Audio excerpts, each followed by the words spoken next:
One of the most remote nations on Earth, threatened by rising water levels, has today experienced the damaging impact of what's known as a king tide. Tuvalu is a small group of islands 10,000 miles and 11 time zones away in the South Pacific. Islanders fear that the area could disappear within 50 years if action isn't taken over climate change.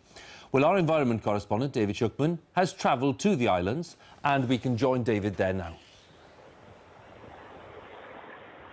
Hugh, thank you. It's a stormy time here in the heat of the South Pacific, just the combination of high tides and strong winds that people dread. Because Tuvalu is so low in the water, it really does run the risk of becoming the first country to fall victim to the way our climate is now changing. Incredibly beautiful, but incredibly vulnerable. The fragile strips of green that make up this country only just break the surface of the ocean. But for how much longer?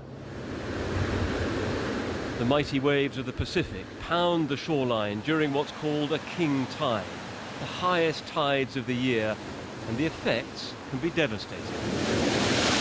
This is the island's main road. I mean, we've never seen this in the past, water coming all the way up to this far. And our house is just up behind us. But the water also surges up from underground, through the coral the islands are built on. In the space of an hour, the lowest areas are all flooded. Everyone feels the impact. This priest steps carefully through the waters on his way to conduct a funeral. The higher the king tides get, the harder it is to keep things going here. So can you grow anything here? No. Because it's too salty? Yeah, too salty. Okay. The seawater is poisoning the soil and people are nervous. It makes me feel scary. So what will happen to us in 10 years' time?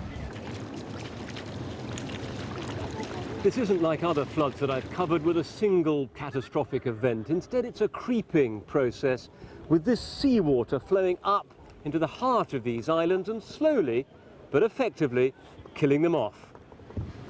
The water bubbles up in tiny streams, and everywhere you look, it just lies on the surface.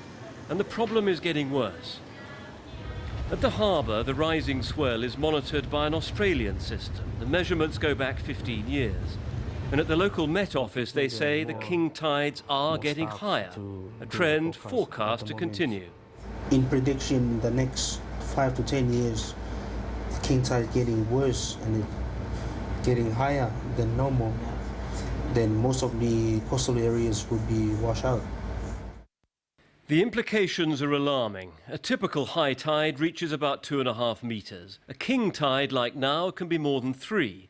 The UN Climate Panel forecasts a rise of another 0.5 metre, when the highest point is only about 4.5 metres. Now, for Tuvalu, each scenario would cost precious land. Only a small rise would see parts of the island go under, perhaps even the runway, a lifeline to the outside world.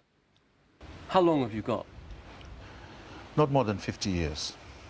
In fact, some of the islands have already disappeared. Please help us. You cause climate change. You know, the polluter pays principle must apply. You must set up a global fund to which these islands can come and tap into to build their resilience, to build their capacity, their education, technology, and all that, and restore what the damage has been done. People here say there must be a technological fix if a rich country like Dubai can build entirely new islands, especially since these are so narrow you can cross from one side to the other in a few short paces. The problem? They're founded on coral, which is porous. Saving these islands will cost a fortune. For the children of Tuvalu, the floods are fun.